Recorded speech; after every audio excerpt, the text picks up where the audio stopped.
An actual human family is built of multiple generations, and those generations pass down constraints. Everybody pressures everybody else. And it's good that people pressure other people, because if you don't have those pressures, then you don't get the benefit of the wisdom of older people who have more experience, which you get from the pressures to be free, but within within limits that can help you. Returning to the show to dissect many of the developments in conservative thought the past few years is philosopher and scholar Yoram Hazony. What actually defines our country, and what can create unity? In very large part, the Trump presidency provoked necessary debate on the right about this question. One arena where you can see that debate is at NatCon, an ongoing series of worldwide national conservatism conferences. These events emerged in 2019 from the Edmund Burke Foundation, where Yoram is chairman. They're a part of the movement on the right to recognize the importance of nationalism to conservatism. Right now, the Union is fraying. Military enlistment is plummeting. Child rearing is falling apart.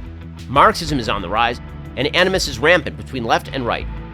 Yoram says we've been incorrectly redefining the right for most of modern history, and it's why our national identity is fractured. He says the incorrect definition of the right is what is perpetuating our current climate of disarray. Yoram's work is vigorously discussed around both liberal and conservative media.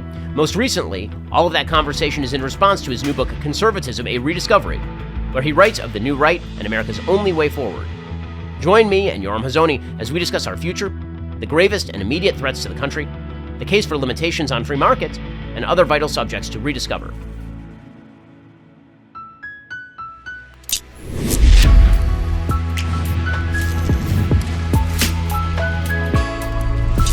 Hey, and welcome. This is the Ben Shapiro Show Sunday Special. Just a reminder, we'll have a member-exclusive segment only for our Daily Wire members. We're going to go an additional 30 minutes for this episode with Yoram at the end. The only way to get access to that part of the conversation is to become a member. Head on over to dailywire.com/Sunday. You can click that link in the episode description. Use code Ben. You get 25% off, and you'll have access to all of the full conversations with every one of our awesome guests. Yoram Hazony, thanks so much for being here. Really appreciate it. Great. Thank you for having me. So let's just jump right in. You've become a very controversial figure on the right because of your distinction that I think has been elided for a long time on the right between conservatism and classical liberalism. There are a lot of people on the right who have thought that conservatism was actually either a form of classical liberalism or in some ways identical to classical liberalism. So why don't we start by distinguishing the two in your thought? Sure. Look, liberalism, I think people have a pretty good idea of what it is. If your politics begins with human beings are free and equal, created free and created equal by nature, and the purpose of government is to defend that freedom and equality, and you don't take on any political obligations that you didn't consent to. If you're in that ballpark, then you're a liberal. Conservatives certainly do cherish freedom, but conservatives begin their politics from a different place. A conservative begins by saying, all right, we've got this nation or this tribe, and what do we need to do in order to be able to conserve it? What do we need to do to make sure that that it's going to be around, 5 or 6 generations from now?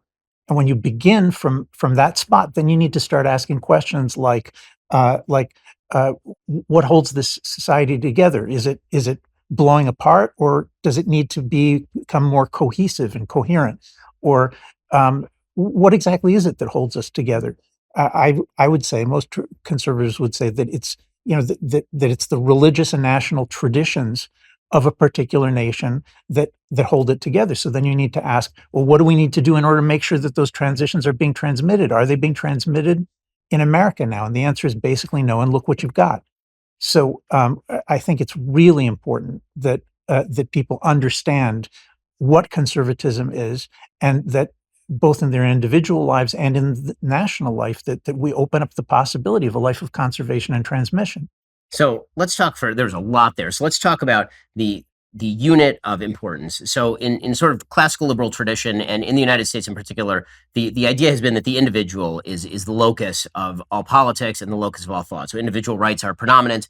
Those rights are supposed to be protected by government. You delegate your powers to the government in order to protect those rights. So far as the government invades those rights, then it has defeated its reason for being. I mean, this is the sort of basic language of the Declaration of Independence that we're all trained on. And so when we speak of freedom and liberty, that's what Americans tend to think of almost instinctively. You were using in that statement the nation or the state as sort of the locus, or the tribe as the locus of importance. Which do you think is the level of abstraction that we should be aiming at conserving? Is it the individual? Is it the family? Is it the nation? Is it the tribe? Like, which level of abstraction is the most important here? Look, I think if you pick one and insist on it, then you end up being kind of like an idolater of the individual, meaning somebody who just puts way too much emphasis on the individual. Or if you pick the nation, it's very easy for that to turn into something that is oppressive. I think that if you look at the American founding, there actually was a balance between Jeffersonians and thinkers like Tom Paine, who they basically were the left, and they had this liberal view, but there was another party, the party of Washington and Hamilton, John Jay, John Adams, Gouverneur Morris, who basically was the draftsman of the Constitution. They were much more conservative, and they did focus on. All you need to do is like read the preamble to the American Constitution. The first thing that they think that they're doing is a more perfect union. That's a nationalist aim. It's not an individual aim. It's an aim of, we as millions of people, we have a problem that our union is insufficiently strong. And of course, the blessings of liberty is there, but it's one of seven aims. It's not the only aim. And I think that's fundamentally what Americans at this stage need to rediscover. They've got the individual liberty thing. It does bring blessings, but at this point, I think it's run out of control. I mean, if you're so far down the individual liberty path that you can't understand why pornography should not be should not be on the smartphone, of every 12-year-old kid. If you can't understand that, then you're just so deep into the individual liberty thing that you just don't think there are any other values. And that's what we're looking for, is to rebalance along with those other values. That's a conservative way of approaching these problems. So when you look at the Declaration, the Constitution, the way that Lincoln framed it, of course, was he suggested that the Declaration was the apple of gold and the Constitution was the frame of silver surrounding the apple of gold. And the basic idea is that they shouldn't be read in opposition, they should be read in tandem, meaning that the ideals of the Declaration are protected by the Constitution, which is, of course, why structurally the Constitution actually grants fairly limited powers to the federal government. It grants extraordinary powers to the state. States themselves had their own constitutions that allowed them to exercise police powers to do things like banning pornography. There'd be no idea of federal government in 1791 banning pornography nationwide. It would have been an absurdity. The federal government didn't have either capacity or the power to do that sort of thing. But the idea of reading them directly in opposition, do you think that you're moving too far when you read them in direct opposition, or how far in opposition are you reading those two documents? I don't think I read them in direct opposition. There's nothing. I don't think that there's anything wrong with the American Declaration of Independence. I think what's wrong is a post-World War II liberal tradition, which tries to turn the American Declaration of Independence into a kind of scripture.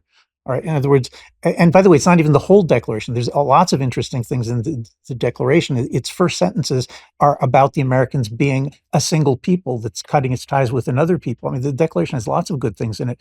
The main problem with post-war liberalism in the United States is its campaign to turn those two lines of Jefferson's in the Declaration, to turn them into like a kind of sole scripture for the only computer program for the United States, and that's just not historically what it was. Of course, of course, Lincoln and lots of other statesmen, Lincoln and Grant, made important use of Jefferson's rhetoric during the Civil War and afterwards to try to create equality for blacks in the United States. It's an unbelievably moving and important story, and I think it's just fine. I only fault the 20th century, which says, look, we're going to be only liberals. We're going to take Enlightenment liberalism as our sole basis for understanding politics. That means no religious traditions. That means no national traditions. The American Constitution is fundamentally a restoration of English national traditions. And so the Federalist Party, which wrote and lobbied and gave us that Constitution, they were nothing like uh, looking for an exclusive uh, um, rooting of America in those few lines of Jefferson.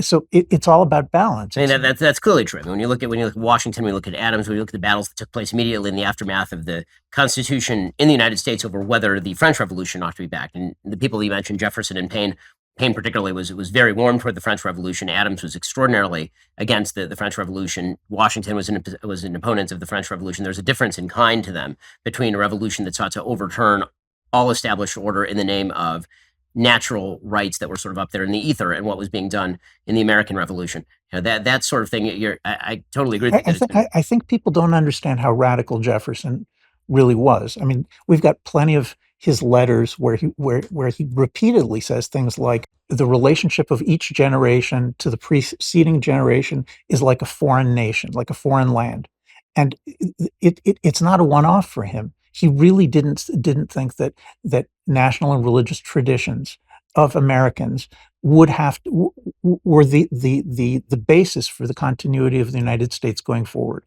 And the Federalists thought the opposite. They really thought that without Anglo-American traditions and without Christianity, the whole thing was going to fall apart. So basically, we have an experiment post-World War II. The trauma of the world wars brings Americans, both the Democrats and Republicans, brings the American elite leadership to do this experiment. By the way, they were doing the same thing in Europe and in England. This experiment of only liberalism. Liberalism will be the sole basis of our society. And look where we've ended up. I mean, I don't know if people quite understand. 2020 was the year that hegemony of liberal ideas post-World War II, that hegemony of liberal ideas in 2020 collapsed.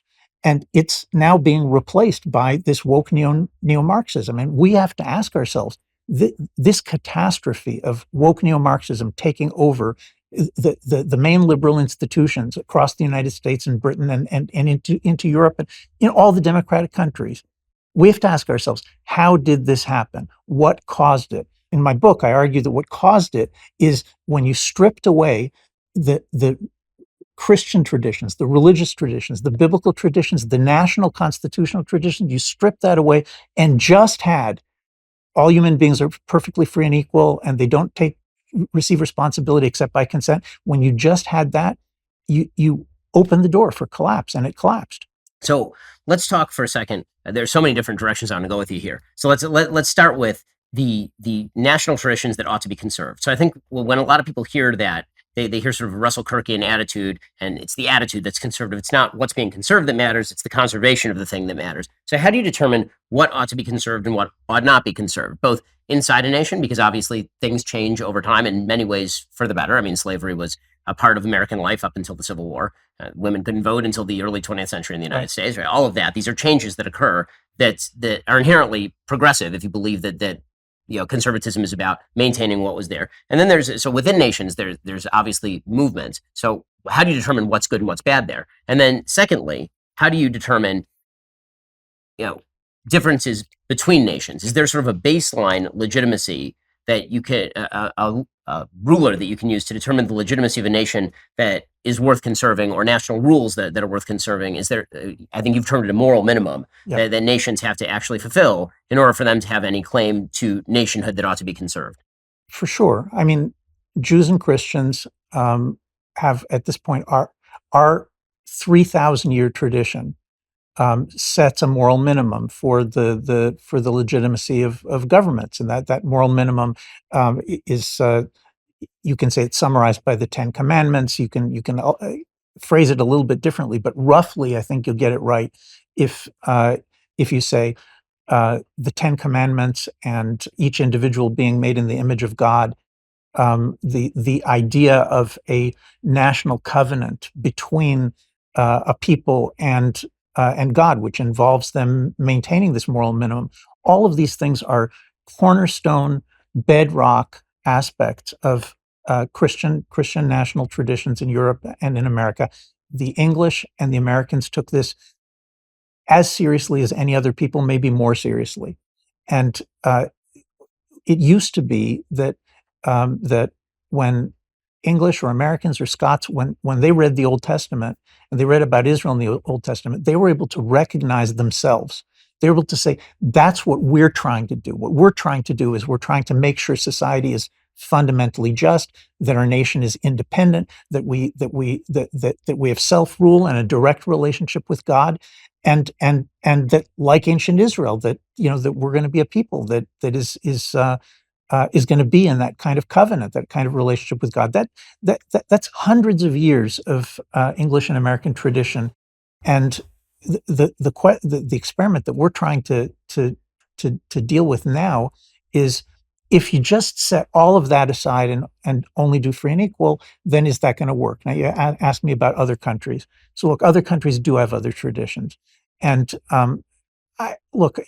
it's not only George Washington who when he became president, gave his famous Thanksgiving address, in which he said that Americans want the good of all governments and all nations. It's like, in other words, Americans are not trying to run a revolution to overthrow all the powers in the world. But what Americans are interested, according to Washington, is that every nation should pursue its own course. Now, if you ask him, well, do you think that nations should oppress their peoples? He would say, of course not.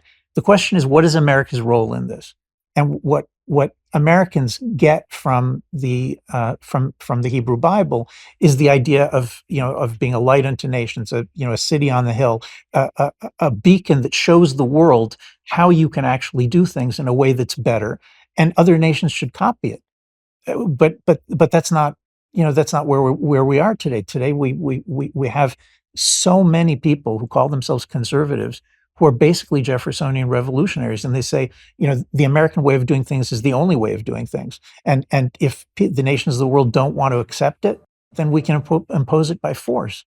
I mean, Ben, this is a crazy way of thinking, and it's brought America to a terrible, terrible place. Instead of taking care of itself, it's trying to take care of the world, and it's failing at both.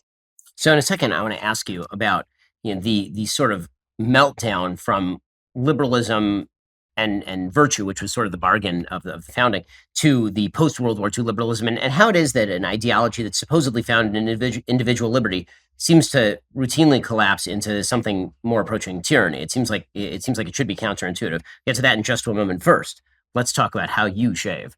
After a few years of advertising with us, Harry's Razors pulled their ads due to a complaint from a 2-follower Twitter account, all because we dared to suggest that boys were boys and girls were girls and boys can't become girls and all the rest. Well, Harry's condemned our show and all of our listeners too. So we hit back hard. We launched Jeremy's Razors. Now, it was a great troll, but we didn't just make a razor to answer a woke company. We made an incredible product, as well as a kit with shave cream and aftershave balm. Nothing slapdash about it. Conservatives are being canceled left and right by woke companies who don't care if they have your business. In fact, they don't want your business. Well, Jeremy's Razors wants your business.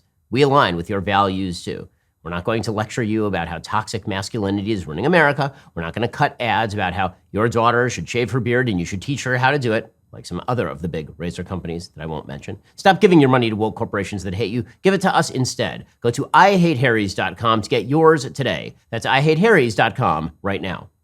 Okay, so let's talk about the slide from liberalism into tyranny, or liberalism to collectivism. So the things that you described liberalism as before, fundamentals that are based in the idea of individual liberty and individual equality, some of the sentiments mentioned at the beginning of the Declaration of Independence. How does that slide into what we see now, which is overarching, overweening government power? And so the woke culture, are they related? And if so, how? They are related. I mean, they're clearly not the same thing. Like I would never say that liberalism is woke neo-Marxism or progressive. I mean, they're clearly two different things. But in the book, I try to figure out what the relationship is, and my proposal is that what happens when you say only liberalism, only freedom, only choice, only consent. In other words, I'm going to make the decisions about everything that there is about my life according to my own reasoning, my own thinking. So look, that sounds beautiful, and there's a lot that's positive about it.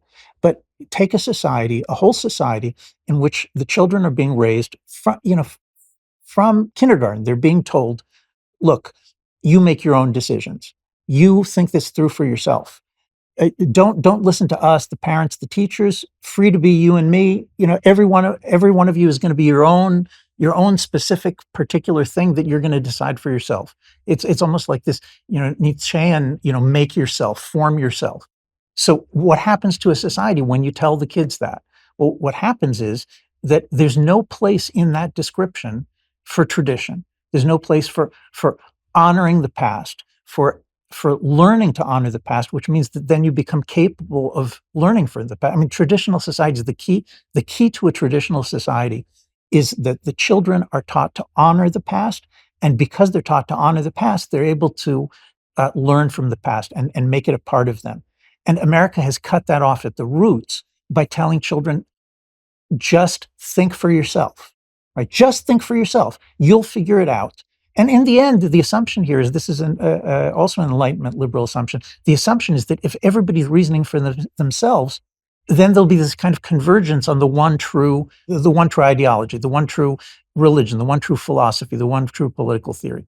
So it's really important to understand, I think, that part of Enlightenment rationalism is completely false. Empirically, we now know this. If you tell everyone, just be free of all restraint, of all tradition, just reason for yourself, figure it out, just think for yourself, there is no convergence on liberalism. The opposite. When you tell kids, think for yourself, which I'm not telling you not to say that, but when you tell them, think for yourself, they are just as likely to end up being woke neo-Marxists or some kind of, seriously, some kind of fascist, Bronze Age pervert thing that's happening on the American far right. Those things are just as likely to come out of an individual reasoning by himself as them becoming liberals or religious Christians or Jews or anything else. One of the things that comes up in the context of some of the things that you've been talking about, people throw around words like fascist and theocrat really easily in this context. When they talk about, accepted tradition and the traditions that ought to be respected and maintaining those traditions, and they think, okay, well, in the past we had theocratic states or we had monarchies in which liberty was completely subsumed. So how do you balance the need for liberty and the conservative tradition? Because, pre the American Revolution or pre the Glorious Revolution, liberty was not a particularly important thing in the way that most people thought politically. It was really a secondary concern. And so how do you tell people we're not looking to go back to 1300s Italy here? Well, look, the first thing that I tell people, I mean, this is the beginning of my book. The first thing I tell people is that their view of the relationship between traditional society and liberty is mistaken. Okay, and it's actually very easy to get to get out of that thinking that way. There's a book by John Fortescue from written around 1470, which is called "In Praise of the Laws of England." This is 300 years before Montesquieu. Okay, it's 300 years before the American Revolution, and John Fortescue, he's the leading common lawyer of his age, and he writes this book in which he explains why the laws of England are the best system for providing liberty that has ever been devised by mankind. Now, he doesn't think liberty is the only thing, but he certainly thinks that the glory of England is that there's a balance of powers between the king and the parliament, that the parliament is responsible for legislation and taxation. I mean, these things should be familiar. I mean, this is the Anglo-American heritage.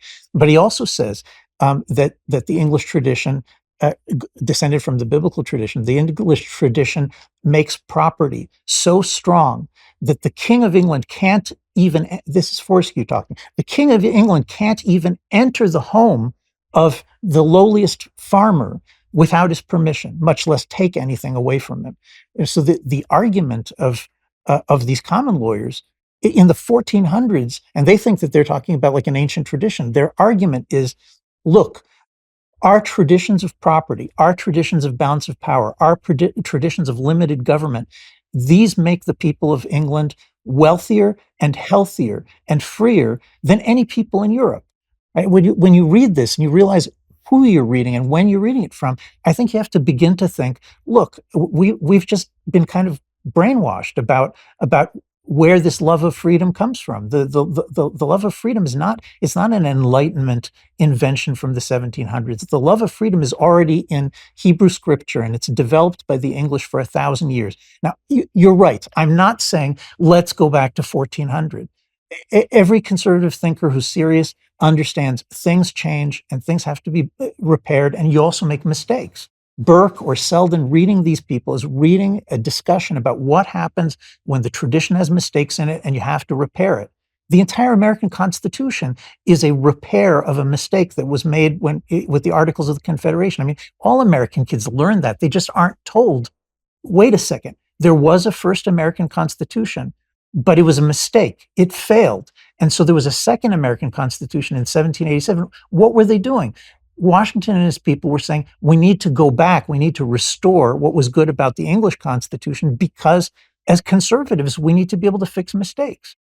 So without sort of reverting into a sort of Hegelian take on how change occurs and deciding which change is good sort of in retrospect. And we can tell that it was good because it already happened. In the here and now, somebody comes up with an idea that they want to change a fundamental institution in a certain way. How do conservatives decide whether that change is good, whether it ought to be tried, whether the change is too radical? I understand that people of the left believe that no change is too radical, Right, and right. that everything has to be reasoned tabula rasa. But what are the factors that ought to go into a conservative consideration of whether a policy change is appropriate or not? Look, when Selden and Burke are talking about change, they constantly use the expression trial and error. Burke actually literally compares statesmanship to a series of experiments, scientific experiments. And his idea is first of all, you take what exists and you admit that all things run down, that all things, even if they were good before, they begin to fail, and so repair has to happen. And then he says, okay, so now you need to make a repair. I think a good example would be the English did not have slavery. I mean, for many centuries there was no slavery in England. When England began to become an international commercial power, they didn't have laws that could do things like explain how insurance was supposed to work or how contracts were supposed to work. So they imported what's called the mercantile law. It was the law of the merchants in Holland and in Italy. They imported it into the common law. They said, we're going to bring it into English law. It's going to be studied and implemented in common law courts. It'll become part of our laws. So that immediately had certain good effects. It allowed a tremendous explosion of commerce in England. It allowed the development of a modern industrial economy. But at the same time, the mercantile law allowed slavery. That's how it actually got into England. They adopted these laws in the early 1700s, and by the middle of the 1700s, they're already saying our free constitution has become corrupted. People are bringing slaves to England, and for the first time now we have slaves in England, and the courts in England. Lord Mansfield was the chief justice. The courts in England had to push back and say this mercantile law, it did some good things, but it's bringing us to disaster because it's undermining the traditional freedoms of Englishmen. And so they literally declared the laws of England incapable of supporting this new institution of slavery, and they banned it on traditional grounds. The English rebanned slavery on the basis of saying this does not fit our traditional institutions. The Americans actually could have done that. They could have said this just doesn't fit in the common law. And so what's the problem? The problem, Burke says, is if you make a repair that is too broad for the purpose. He's saying, like, let's say you do something like the Civil Rights Act. Okay, I mean, this isn't Burke, this is me, but it's the 1960s, and you know that you have to find a way to make blacks and whites equal in America. You see the damage. You see that the persecution it's evil. It's unjust. You haven't found a way to stop it. Okay, so let's say that you're gonna put all the power you can behind ending discrimination against persecution of blacks, discrimination against them. Okay, so Burke would say as follows. Okay, that is a just end. But what you want is to make it as narrow as possible so you don't overthrow your entire constitution in order to achieve this particular thing. What did the Americans do? The Americans said, not only are we going to make blacks equal to whites, but at the same moment, we're going to make women equal to men. We're going to make Christians equal to Jews, equal to atheists, and we're going to make and in fact, we're going to leave this open-ended question about what liberty and what liberty and equality mean. And what's happened in the last 70 years is that people say, okay, so what about discrimination on the basis of ageism? What about discrimination on the basis of gender orientation? What about discrimination on the basis of abilities? There is no way logically, once you've said every human being is equal to every other human being, there's no way to stop it from turning into a perpetual revolution with people constantly coming up with new inequalities and applying the force of government to destroying it. There's no way to do it unless you're a traditionalist like Burke. Then you would say, look, we have one thing we're trying to do here, one, and that's to end persecution of blacks in America. We're not trying to create utopia. We're not trying to solve all the problems in the history of the world. We have one job to do, and that's it.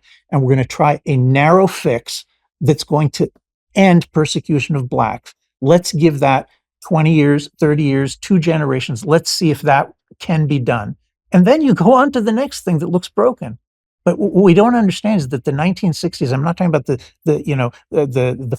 Fleetwood Mac and Joni Mitchell. I'm talking about the older generation that replaced the traditional American Constitution with a non-traditionalist formula of everybody should be equal and non-discrimination. And look, it's wrecked America. It's completely wrecked America. I'm not saying that, that there weren't some good things that came out of it, but if you look at where America is today, it's collapsing into Marxism. Why is it collapsing into Marxism? Because there are no longer any traditions to tell you, when you talk about equality between human beings, what do you mean? What are the limits? Who is equal to who? What categories are you talking about? There are no traditions. And so every single argument is that the Marxists bring up is, you liberals, you think that you're in favor of liberty and equality, but look at the inequalities that you're creating. And the liberals go, darn, you're right, there are inequalities. And then they start on another revolution. So in a second, I want to ask you, given the fact that we have seen this wide-scale collapse in societal capital, in social fabric in the United States, what's the best way to restore that? We'll get into that in just 1 second. First, let's talk about all the brand new stuff we have here over at Daily Wire Plus. Recently, we here at Daily Wire Plus, we've hit a lot of milestones. 7 billion page views, more than 900,000 active subscribers, and we are closing in on 1 million right now. But this is only the beginning. We are continuing to expand and grow. As we've done so, we've realized that the Daily Wire couldn't hold all of the new ideas that we had for shows, movies, kids content, which is why we launched Daily Wire Plus. Simply put, Daily Wire Plus is the Daily Wire, plus, all that other stuff. For example, Jordan Peterson has joined forces with us. He has launched new content, like lots of new content. PragerU is doing the same. We have all sorts of great stuff. We've got Gina Carano movies, and we have Shut In, and we have Matt Walsh's What is a Woman? We have all sorts of great content stuck behind that paywall, but it's just a bevy of content, and that is why we need you to join us here at Daily Wire Plus. Daily Wire Plus is a growing community of conservatives just like you. So instead of whining about the left's stronghold on culture, we're building our own. We're building the future you want to see, and we're all in this fight together. So come join us over at dailywireplus.com. Become a member today. Get 35% off your new membership. That's dailywireplus.com right now. So I think it's pretty obvious to anybody who's been watching that the social fabric of the United States has utterly collapsed. The decline of religion obviously plays a huge role in that. The rise of radical sexual individualism, particularly as a core value among Americans in the 1960s, is a huge thing. And we can go through these various factors. But I kind of want to start with what we should do to sort of reinstate and restore social fabric. How do we do that? So there are a couple of theories. One theory has been that this has to effectively be done bottom up, that there's no substitute for the recreation of social capital and social fabric at the bottom up level, which means that what we really should be focused on as conservatives when it comes to governing is reducing power to the local level. Instead of trying to worry about what the federal government can do, we should be worried about what the federal government is already doing, try to grant states and localities the power to make their own way. And if that means that San Francisco is going to be San Francisco, which we don't like, well, at least it means that where I live in Florida is also going to be where I live in Florida. Whereas if we maximize power at the top level, then that is a sword that has been typically wielded in the opposite direction. The alternative point of view has been presented by some people in the national conservative movement, which is the sort of use power where you can get it. So if you can get power at the federal level, you exercise it, even if that power ends up creating more of a backlash to the power over the short term, you're changing culture at the top level. So where do you think conservatives should come down on this? Um, Look, this is a key question, and it's a complicated question. I mean, the answer is not simple. It's true that there has to be a national center, a central national government, which is strong enough to be able to defend the country, but also strong enough to be able to take steps to impose unity in cases like slavery, right? I mean, I'm just maybe there could have been some other solution, but I can't see it as wrong that Lincoln and Grant decided that they had to end slavery and the persecution of blacks in America, and they used the power of the central government to try to do that. Another familiar example is the end of polygamy in Utah, which was federally imposed by a government that was still fundamentally, in a lot of ways, a Christian government, and they said, our national tradition is not going to include polygamy. Now, there are cases like that, and sometimes that's necessary. On the other hand, I think that uh, the system of federalism is is a brilliant and necessary system. It's brilliant and necessary both because of the fact that look, ultimately, if the center is constantly imposing decisions on sensitive things on everybody, it becomes a tyranny. And I actually think, I mean, I think a lot of Americans actually feel that in the 1940s, the Supreme Court decided to start, banning religion from public places. By the 1960s, banning God and prayer and Bible from the schools. I mean, I think plenty of people in America see that as tyrannical. And the answer to I mean, the only answer we have to the extremely varied moral and religious and philosophical communities that we have in the United States, to try to keep the woke in the same country with traditional Christians and Jews, the only possible way to do that is through federalism. And I think, I mean, I think right now, I tell my NatCon friends, if you if you are telling me that in response to 70 years of catastrophic Supreme Court decisions uprooting America's national traditions, that your answer to this is going to be that the Supreme Court should turn around and impose nationwide, impose traditions, impose way of life that people don't necessarily want. I mean, that's crazy. You're just going to destroy the country. I mean, you're going to bring civil war. So I think now, especially, is it time to say uh, the mistake in the 1940s was imposing an anti-Christian liberalism on the entire United States, and the way to deal with that is to allow the states at this point, just like different countries, each one is going to experiment. They're going to Each one is going to come up with its own way of trying to restore tradition. Some of them are going to be, very conservative, and some of them are going to be less conservative, and some of them are going to be super liberal, and some of them are going to be woke. That is the only way that we can actually run the experiment and find out which of these, because our opponents are saying you're going to create the Ayatollah's Iran in Alabama. Is that true? Look, I have no idea. I don't believe it's true, but let's try it. I mean, for God's sake, let the people of Alabama try to restore a Christian public life to their state, and very quickly we'll find out whether it's a terrible idea or not.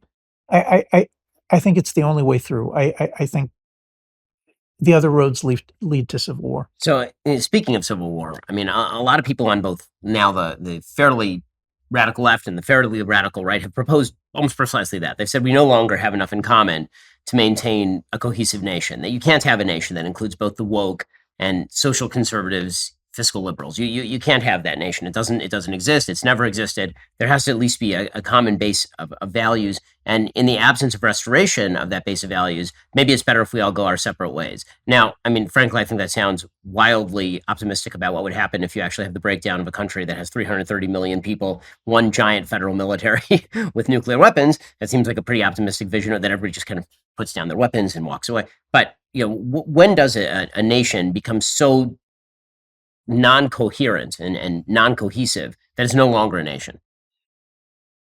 Well, you've just described very well when it happens. I mean, it's happening right now. What's happening is that uh, in order to maintain the cohesion of a nation, or the same thing is true in a family. The same any group of human beings that stays cohesive, that stays solid. I mean that under pressure, internal and external pressure, they pull together instead of blowing apart.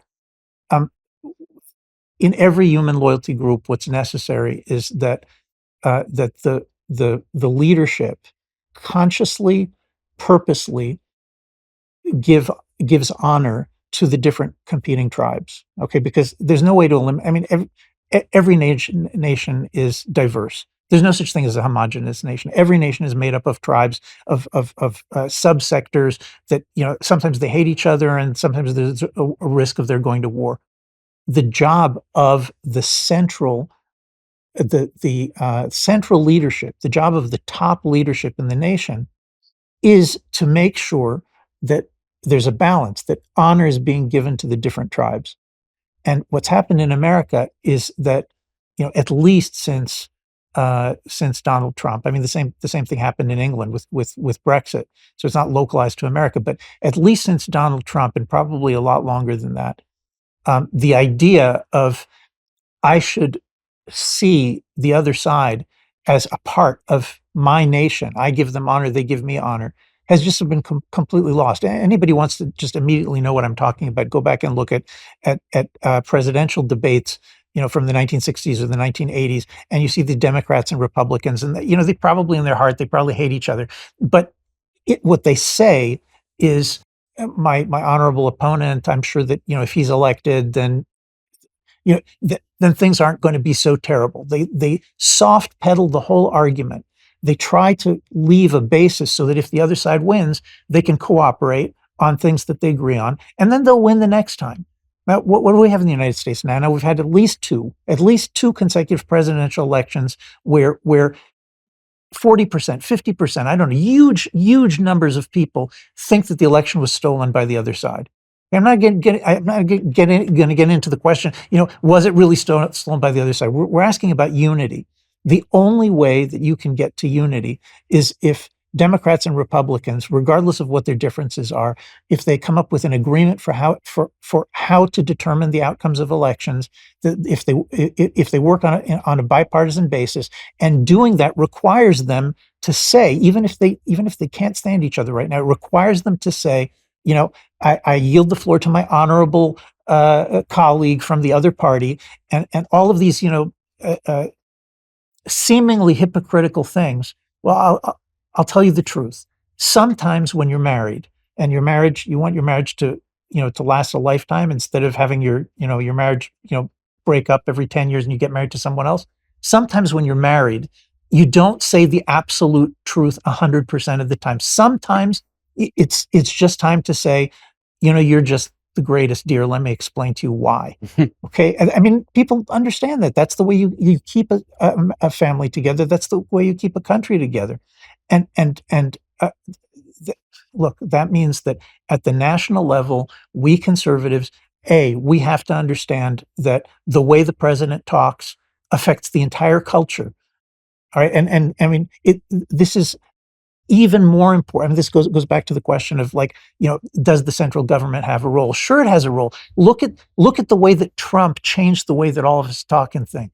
Look at the way that Barack Obama changed the way that all of us talk and think.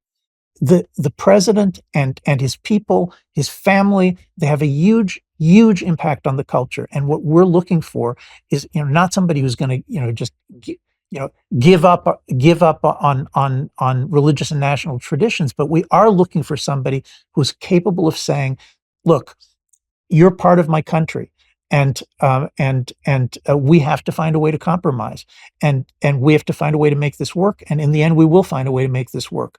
That what's the compromise? The compromise is federalism.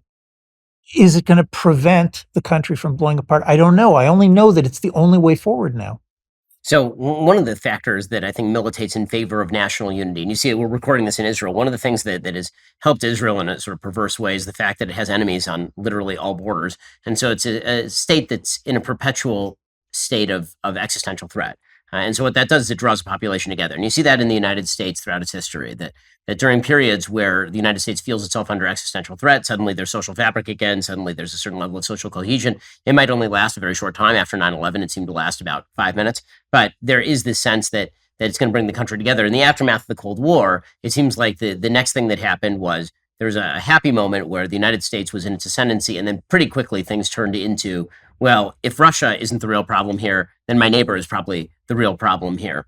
So one of the things that is obviously rising on a lot of Americans' radar right now is the rising threat of China. Do you think that the threat of China as an economic threat, as a hard power threat, actually, in places like the South China Sea or Taiwan or around Australia, that is a factor that could help connect Americans again? At least Republicans and Democrats could look and say, this is something we need to oppose, and we need to figure out a way to become more cohesive in order to oppose that. Well, Americans have got to. I mean, I think during 2020, two things became clear. One of them was the collapse of the liberal consensus that we talked about, and the other was suddenly Americans, during the pandemic, suddenly Americans woke up for about 5 minutes and were able to recognize that China is a hostile power. I mean, the 30 years of Americans and Europeans working to build up China, in the belief that it was going to become a liberal democracy, that entire policy had failed. And in fact, for 30 years, Americans and Europeans created the the strongest opponent that any of us have seen, in a century, an immensely powerful rival. It kind of ripped its mask off and said, "Ha ha! Look, we're not. You think we're going to help you with the pandemic? We're not going to help you. We're going to do everything that we can to humiliate you and reduce you because you've ruled the world long enough, and now it's our time. Now we're going to rule the world." And so Americans saw that clearly for, I don't know, a few months, and then they started thinking about other things. And I would say, if you're an American leader in either party, um, then you have to see the the coming um, economic and political dominance of China, uh, first in Asia, and then through that, God forbid, over the whole globe. I think you have to see that as the major threat.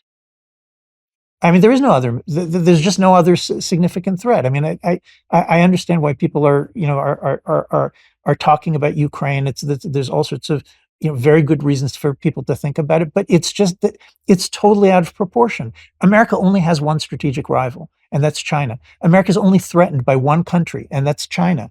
And if Americans want to be able to keep their crumbling country. I mean, you're right that when there's an external enemy that's seen clearly, it brings people together.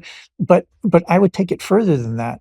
The Chinese are doing everything that they can to destroy America's internal fabric. We don't know what all the things are that they're doing. I mean, I'm not going to start making a list, but I can promise you that they are deeply involved in the United States. They're deeply involved in Washington. They're deeply involved in all sorts of places, trying to corrupt Americans, trying to turn them into collaborators with the Chinese government. Most of the people who are affected by this don't even understand that that's what's happening. And the only way that America is going to survive this. Look, I don't know. There could be a miracle. It could be, maybe China will sink into the ocean. But if we're talking about realistic scenarios, the only way that America is going to pull out of this is if Democrats and Republicans who are capable of seeing the Chinese threat for what it is, if they unite in order to stand against it. Now, I don't know how many people like that there are. I was in Washington recently. One of the one of the heads of the a research institute in Washington told me that he can only count 11 Republicans that he can count on to vote against China because the rest are compromised in one way or another. But we got to look this straight in the face.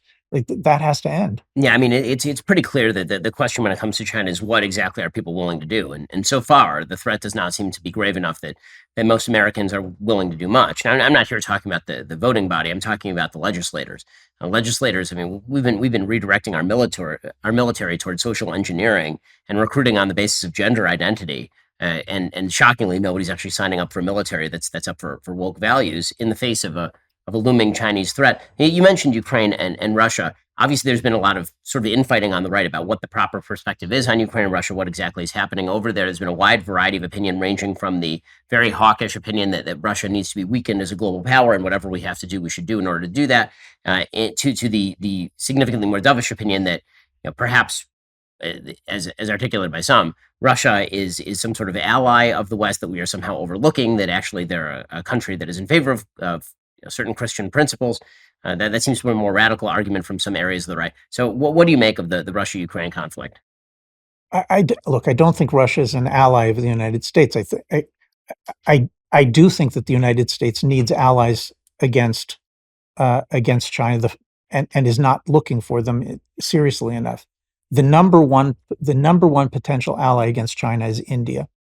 And if you get it into your head that China is the number one rival, then it's just not that hard to figure out that there's another country in Asia which shares the same interests of containing China, and the United States should be knocking itself out to build that alliance. It happens that I think that the Americans are largely responsible for the inability to build an alliance with India because America loves its relationship with Pakistan. It loves its relationship with this crazy Chinese proxy, and America continues to fund and build up and work with this Chinese proxy instead of trying to get their enemies, the Indians, to come into alliance with America.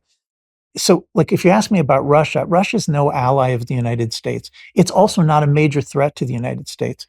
But if you want to arrange the globe in a way that is capable of protecting America, the first thing you need is an alliance with India. And India has its own ties with Russia, and maybe someday in 30 years or something like that, in a situation that we can't even understand, Russia could become an ally. This is at this moment, that's ridiculous. It's totally pointless to talk about it, and it's also ridiculous to see Russia as a Christian ally. Come on, it's a thuggish regime. It's a murderous regime. It's explicitly imperialist. I mean, Putin doesn't think that he's creating a Russian nation state. He doesn't talk about that. He's explicitly imperialist. So no, we don't have almost anything in common with Russia at this point. But but the America sending troops into Europe now to strengthen Europe against Russia, that's crazy. I mean, it's crazy. Don't tell me that the Americans can think about two things at the same time. I've been to Washington. I've talked to them. They can't think about two things at the same time. They can only think about one thing. And every minute that they're spending thinking about Ukraine, every person in one of those think tanks who's sitting around thinking about Ukraine is somebody who should be thinking about China. Should be thinking about China. We got it. What we need is what are the top 5 fundamental changes that America needs to make in order to be able to have a hope of competing against China. So these are going to be things like we're going to close all of our institutions to all of these Chinese young people that we don't seem to understand, that we're strengthening China, and that a lot of them are actually spies. Come on. Number 2, the Chinese produce, 5 times, 10 times as many doctorates in the sciences and in math as America does. How long do you think that can possibly continue? I mean, so America has to focus. It has to think like Sputnik. It has to think like after Sputnik, the Eisenhower administration, the Kennedy administration became laser focused on American military abilities, American technological abilities, manufacturing, education, and of course the moonshot. It's like this broad program for turning America into a country that could defeat Russia. Who's talking about this? Maybe two guys. I mean, they'll be at NatCon, but the American government has to shift to thinking we have we have to defeat this. And I'd basically say to any American that there's two challenges right now. Challenge number one, China. Challenge number two, woke neo-Marxism. If you're focused on something else, you're wrong. So let's talk for a second about sort of the economic take of national conservatism. So one of the more unifying areas in the conservative movement over the past 50, 60, 70 years has been the economic liberalism. Forget about the classical liberalism that's directed toward the individual, but economic liberalism in the sense that the government really has very little to say about what you do with your property, what you do with your money. And that has resulted in extraordinary GDP growth for the United States. Free trade has, contrary to popular opinion, been quite good for a lot of Americans, particularly because we are both producers and consumers. There's no question on the consumption side that people are living a better life because of the products and services they have available to them.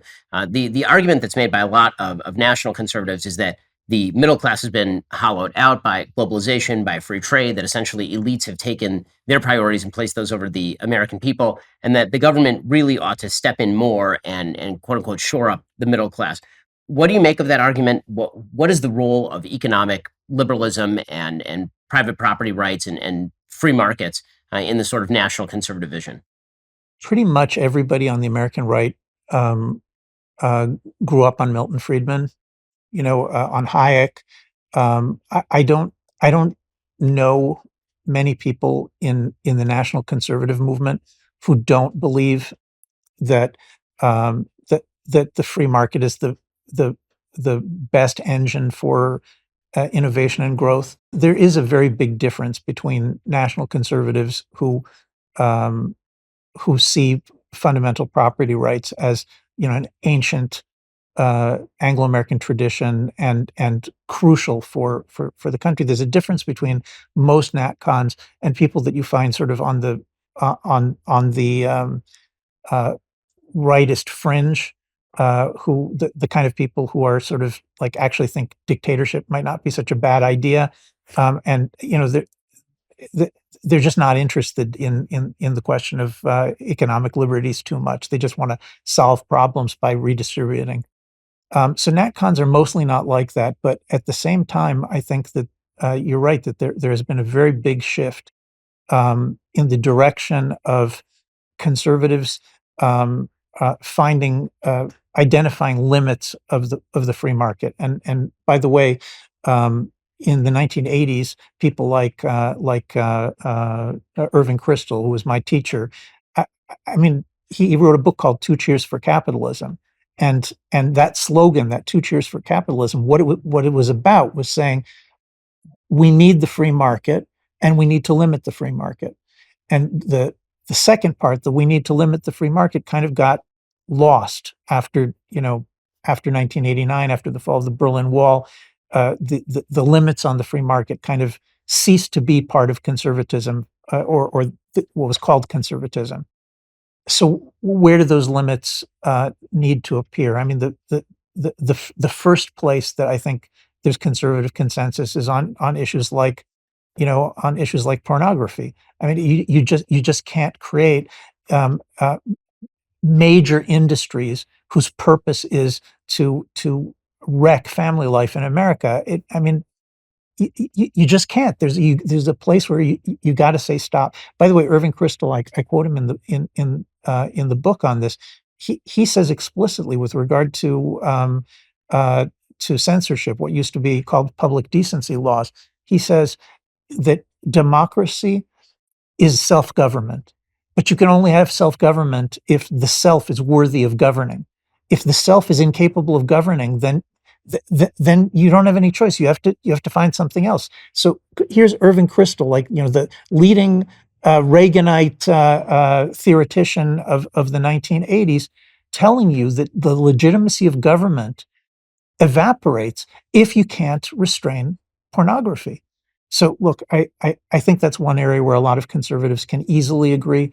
I think the interference of major corporations in the political life of the country, but manipulating elections. I think that's something that basically conservatives can agree on. That we don't like it when government gets too invasive. We don't like it when it has too much control. That makes sense. But we should also see that if there are private corporations which have become a monopoly, a cartel, and that cartel is capable of swinging elections by suppressing free speech in the United States, then they're hostile to American political traditions. We used to know that kind of thing, and I think with regard to with regard to the middle class, there's more disagreement, but I think that national conservatives are open to hearing open to hearing proposals.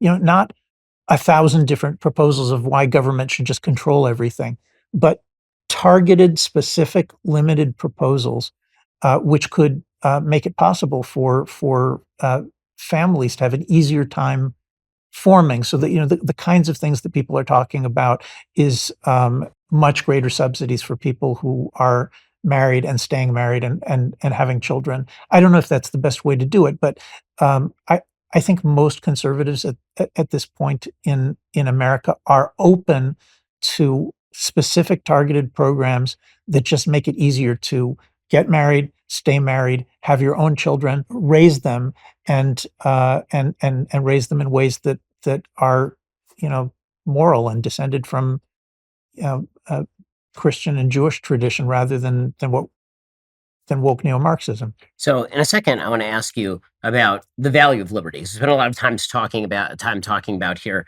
how liberty has sort of outstripped its boundaries, has run amok. But I want to talk about what you think about liberty is useful, because that really is an open question in order to really kind of balance the two. What's good about liberty? What do we need from liberty? First, if you'd like to hear this conversation continue with Yoram Hazony for an additional 30 minutes, become a Daily Wire member today. Go to dailywire.com/Sunday. You can click that link in the description right now. Use code BEN for 25% off. Hear our full conversation there.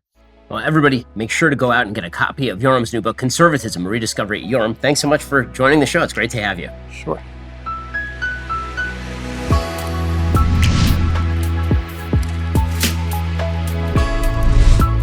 The Ben Shapiro Show Sunday Special is produced by Mathis Glover.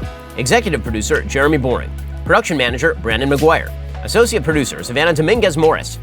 Editing is by Jim Nickel. Camera and lighting is by Zach Genta. Audio is mixed by Mike Coromina. Hair, makeup, and wardrobe is by Fabiola Cristina. Title graphics are by Cynthia Angulo. Production coordinator, Jessica Kranz. The Ben Shapiro Show Sunday Special is a Daily Wire production. Copyright Daily Wire 2022.